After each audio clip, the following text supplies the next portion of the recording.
5 pelajaran kemenangan Real Madrid atas Juventus di Piala Dunia Antar Klub 2025.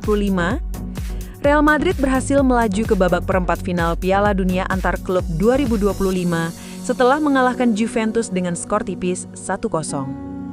Pertandingan yang berlangsung di Hard Rock Stadium pada Rabu 27/2025 itu dimenangkan Madrid berkat gol tunggal Gonzalo Garcia pada menit ke-53. Hasil ini memperpanjang tren positif Los Blancos di bawah arahan Xabi Alonso. Sebelumnya mereka juga sukses menumbangkan RB Salzburg. Dengan 2 kemenangan beruntun, Real Madrid kini kian percaya diri menyongsong babak 8 besar. Gonzalo Garcia, solusi di lini depan Real Madrid.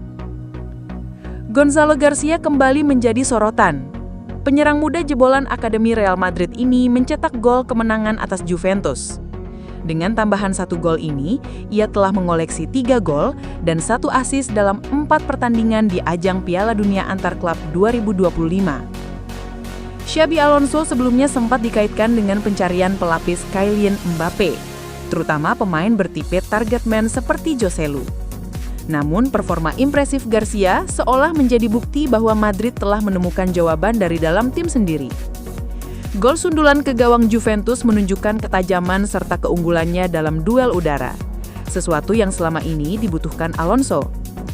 Yang masih perlu dikejar Garcia adalah menit bermain reguler dan konsistensi penampilan. Duel 2 talenta muda Turki, Arda Güler versus Kenan Yıldız.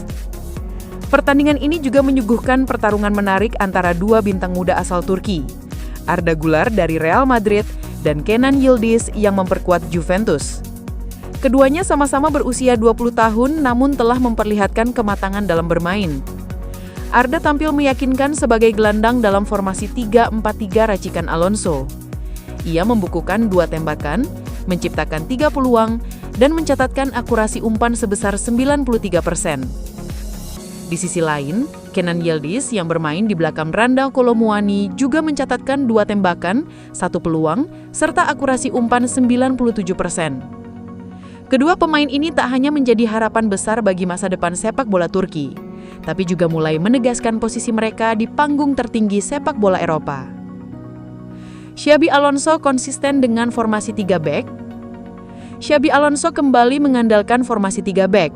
Strategi yang juga diterapkannya saat menghadapi RB Salzburg. Trio Dean Huijsen, Aurelien Tchouaméni, dan Antonio Rudiger tampil solid dan menjadi fondasi utama dalam permainan Madrid. Kontribusi Huijsen sangat signifikan di sisi kiri, membantu Fran Garcia menutup celah saat transisi ke fase bertahan. Sementara itu, Tchouaméni menunjukkan fleksibilitasnya dengan beberapa kali naik ke lini tengah untuk menopang peran Fede Valverde dan Arda Güler. Formasi ini tampaknya menjadi solusi Alonso untuk menyeimbangkan pertahanan yang sempat bermasalah musim lalu, sekaligus mengoptimalkan kualitas lini tengahnya yang penuh talenta. Federico Valverde temukan peran terbaiknya. Federico Valverde dikenal sebagai pemain yang multifungsi, namun kini Xabi Alonso tampaknya telah menemukan posisi yang paling pas untuk gelandang asal Uruguay tersebut. Setelah sempat ditempatkan sebagai winger kanan saat menghadapi Pachuca, dalam 2 pertandingan terakhir, Valverde tampil konsisten sebagai gelandang bertahan modern. Dalam skema ini, Valverde memiliki kebebasan untuk ikut membantu serangan, sementara Tchouaméni menjaga area di belakang. Peran ini memungkinkan Valverde memaksimalkan seluruh atribut terbaiknya, yaitu kekuatan fisik, teknik mumpuni, dan etos kerja tinggi. Ia bukan hanya rajin memutus serangan lawan, tapi juga aktif mengalirkan bola ke lini depan. Dari Juventus ke Real Madrid, kisah Dean Huijsen dan penyesalan si nyonya tua. Ketika Juventus menghadapi Real Madrid di babak 16 besar Piala Dunia Antar Klub, ada kemungkinan mereka menyesali keputusan melepas Dean Huijsen kurang dari setahun lalu. Bek muda yang pernah menjadi andalan Akademi Juventus itu kini menunjukkan performa mengesankan bersama Los Blancos. Huijsen direkrut Madrid dari Bournemouth dengan biaya 50 juta pounds. Ini terjadi hanya beberapa bulan setelah Bournemouth membelinya dari Juventus harga 16 juta pounds, yang membuat nilai pasar sang bek melonjak tajam. Ia terbukti menjadi starter saat menghadapi mantan klubnya. Pemain yang sempat menimba ilmu di Malaga ini pertama kali dipantau oleh Matteo Tocnozzi. Ia kemudian bergabung dengan skuad U17 Juventus pada tahun 2021. Namun kesempatan untuk menembus tim utama tak kunjung datang padanya. Meski sempat dipinjamkan ke AS Roma dan mendapat pujian dari Jose Mourinho, Juventus tidak memberinya peluang berarti di skuad utama.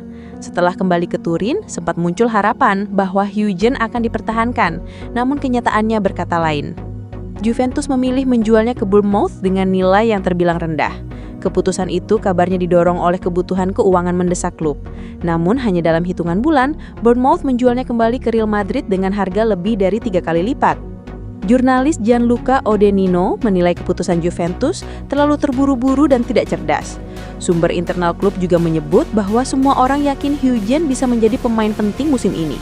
Sejak pindah ke Madrid, Huygen langsung mencuri perhatian. Ia tidak hanya menjadi bagian penting di lini belakang, tetapi juga mendapat panggilan ke tim nasional Spanyol. Sementara itu, Juventus justru mengalami musim yang sulit di sektor pertahanan. Performa mereka yang tidak stabil berkontribusi pada pemecatan pelatih Thiago Motta pada Maret 2025, jauh sebelum musim berakhir.